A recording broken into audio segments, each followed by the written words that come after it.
En ce moment, j'essaye de changer de vie et c'est pas facile du tout. Mais je pense que ça vaut le coup. J'étais en train de réfléchir à tout ça pendant que je dessinais et en fait, le fait de changer de vie, il y a plusieurs choses qui rentrent en jeu. Déjà, dans un premier temps, pourquoi avoir envie de changer de vie ? Moi, je sais qu'il y a une vie que j'aurais voulu avoir, que j'ai pas choisie quand j'étais au lycée à la fin de mes études. J'ai choisi plutôt un cursus, on va dire, scientifique, donc très cadré, très rigide, avec un petit peu de créativité aussi. Mais c'est vraiment quelque chose d'assez, on va dire, basique. Et si je m'étais écoutée, si j'avais cru peut-être un petit peu en ce qu'il était possible de faire, j'aurais sûrement fait une école d'art. Mais bon, comme je pars du principe que l'âge n'existe pas vraiment, à mes 34, voire bientôt 35 ans, j'ai décidé un petit peu de changer de métier et de me tourner vers le domaine artistique. Et autant vous dire que je suis un petit peu perdue sur ce changement de vie. Chose qu'on ne dit pas forcément quand on décide un petit peu de switcher de domaine. Et donc je me suis vraiment demandé, d'abord, pourquoi j'aimerais changer de vie ? Qu'est-ce qui me convient pas dans mon ancienne vie ? Et qu'est-ce que j'aimerais avoir ? Donc ça, c'est une petite astuce à faire, ça aide beaucoup, on va dire, après à garder le rythme et à garder son chemin, on va dire, le plus visuellement accessible possible. Et donc, c'était vraiment, j'avais besoin de créativité. En fait, moi, je suis le genre de personne à avoir beaucoup d'idées, parfois un petit peu trop, et j'étais dans un domaine créatif, mais pas encore complètement.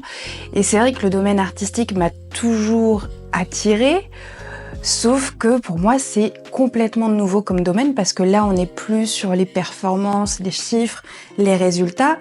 On est plutôt sur quelque chose d'abstrait, de réel, mais de dessiné, d'imaginer, de quelque chose qui vraiment sort de notre tête, quoi. Et donc, ce que j'aimerais, c'est que quand j'aurai 80 ans, je pourrais raconter l'histoire de ma vie. On va dire, j'imagine un peu ça, en me disant, j'ai fait ça dans ma vie, puis à un moment, j'ai changé, puis je suis passée par là, et puis après, j'ai peut-être rechangé encore. Enfin voilà, histoire d'avoir vraiment une aventure, tout du moins dans les expériences de vie que l'on peut faire. Et donc, c'est vrai que changer de vie, déjà, il faut savoir pourquoi, mais ensuite, il faut surtout savoir comment.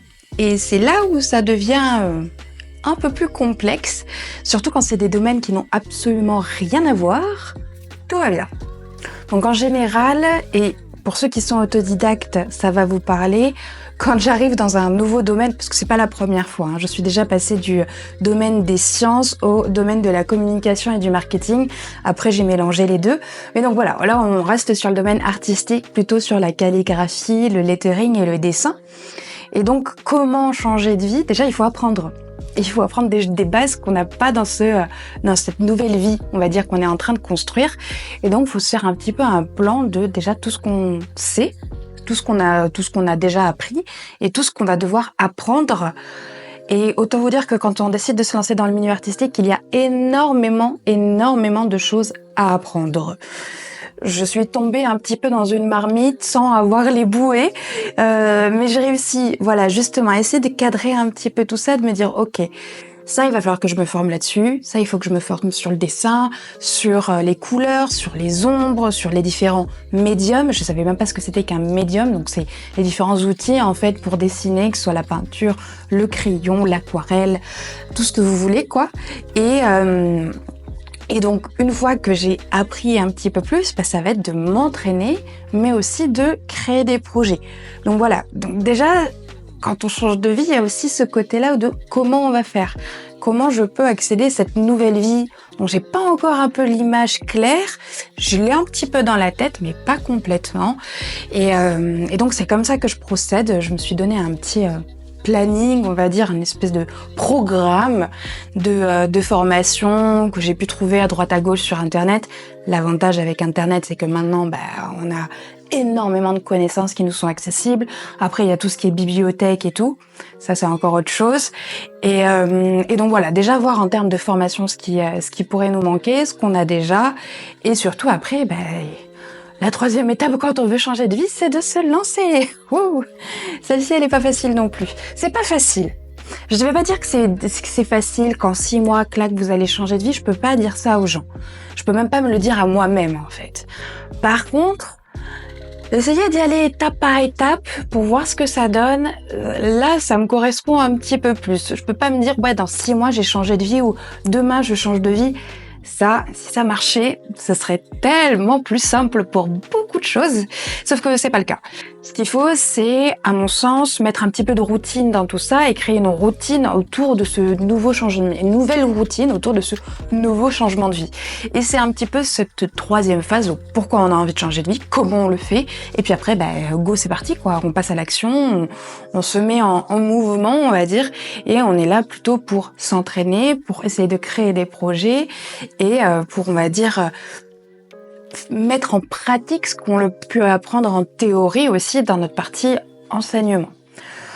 Donc c'était quelque chose que je voulais partager avec vous, parce qu'il y en a peut-être d'autres, surtout qu'en janvier, il y en a beaucoup qui se posent beaucoup de questions. Moi, je sais que c'est la période où ça cogite beaucoup dans ma tête, janvier, sur, est-ce que j'ai pas envie un peu de changer, de tester autre chose, de partir à l'aventure. Et je me dis, pourquoi pas. Clairement, ça mange pas de pain. Je vais toujours, bien sûr, avoir une sécurité financière derrière. Je garde toujours mon autre métier, mais ça, je pourrais vous en parler dans une autre vidéo. Là, on est vraiment sur le côté, on va dire, état d'esprit et comment on avance. Donc, c'est un petit peu ce que j'ai prévu pour moi dans les prochaines semaines et que je vais aussi vous partager. Donc, le matin, ce sera plutôt apprentissage et l'après-midi, ça va être projet, entraînement et puis sûrement vidéo YouTube pour créer un espèce de journal déjà pour moi, pour savoir comment j'évolue au niveau de mes dessins, au niveau de ma façon de voir ce monde artistique. Pour l'instant, il y a 2 choses qui me plaisent beaucoup, c'est la calligraphie et le lettering, parce que ça peut englober pas mal de choses, surtout s'il y a du dessin autour.